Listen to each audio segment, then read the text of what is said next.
In today's video, I'm going to teach you how to add a due date in Microsoft To Do. Whether you're on Windows, the web, or a mobile device, the process is simple and consistent, so you can follow along on whatever you're using right now. Start by opening Microsoft To Do and heading to the list that contains your task. If you haven't created the task yet, go ahead and add it. Just give it a clear name so it's easy to spot later. Once you see the task, click or tap it to open the details. On a computer or in a browser, the detail pane opens on the right side of the screen. On a phone, it usually slides up from the bottom. If you don't see the details at first, make sure you've actually selected the task name, not just the checkbox. In the Detail view, look for the option labeled Add Due Date or simply Due Date. Select that, and you'll see a few quick choices like Today, Tomorrow, and Next Week.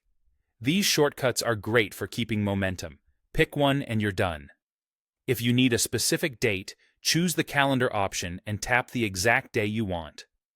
After you choose, the due date appears on the task, and you'll notice that the task will automatically show up in the Planned section.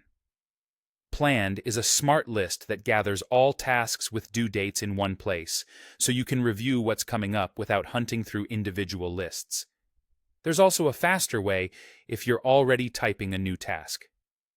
Microsoft To Do can understand natural language dates in the task title.